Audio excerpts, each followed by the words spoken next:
रोक रहा है कि इस तरह की रॉन्ग एंट्री नहीं होगी। तो अब इसको हम ठीक कर रहे हैं। फॉर एग्जांपल मैं कर देता हूँ 27, तो वो एक्सेप्ट कर। इसी तरह सिटीजनशिप नंबर, जैसे मैंने इसके ऊपर क्लिक किया तो आपको दिख रहा है यहाँ पे कुछ इन्फॉर्मेशन डिस्प्ले हो रही है।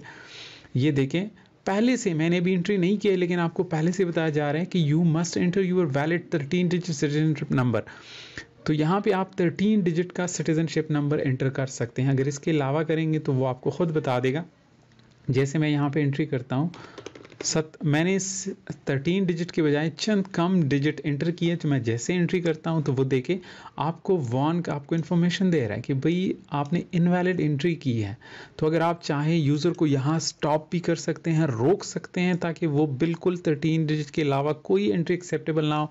अगर आप चाहें तो उसको अलाउ भी कर सकते हैं। यहाँ पे मैंने यूज़र को अलाउ किया है कि वो सिर्फ यूज़र को बता दे कि आपकी एंट्री ठीक नहीं है, लेकिन वो एक्सेप्ट कर ले, वो स्टोर कर ले। ओके, यहाँ हाइट पे आते हैं। तो हाइट में आप वैल्यू एंटर करते हैं। फॉर एग्जांपल मैं 9 फीट एंटर कर लेता हूँ। कह रहा है नहीं, आपने इनवैलिड हाइट एंटर किया है। हाइट की जो वैल्यू है वो 5.3 से लेके 6.9 तक होनी चाहिए। तो मैं यहाँ पे एंटर कर देता हूँ 6, तो वो एक्सेप्ट कर लेते हैं। ज्वाइनिंग डेट मैं एंटर कर लेता हूँ, मैं जैसे 01 और 01/200/2012।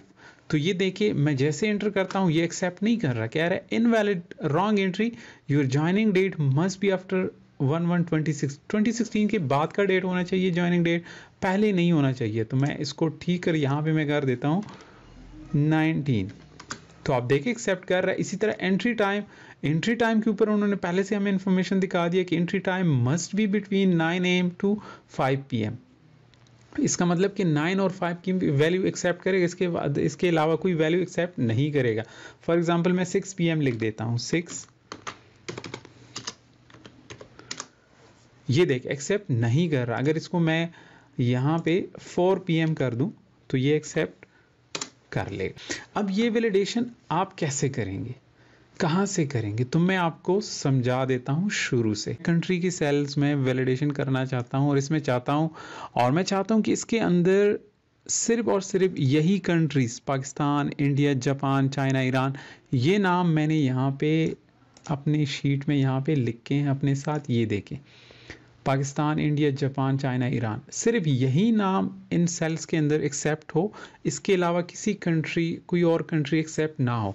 तो आप कैसे करेंगे, सबसे पहले इन सेल्स को सिलेक्ट करें, या पूरे कॉलम को भी सिलेक्ट कर सकते हैं, और आएंगे डेटा टैब के ऊपर। टैब्स में से डेटा टाइप सिलेक्ट करें, उस डेटा टूल के ग्रुप में आके यहाँ पे डेटा वैलिडेशन का ऑप्शन होगा आपके, उसके ऊपर क्लिक करें तो आपके सामने डेटा वैलिडेशन की डायलॉग बॉक्स आ जाएगी, जिसमें 3 टैब्स है, setting, input message, error alert. सबसे पहले आते हैं सेटिंग्स में।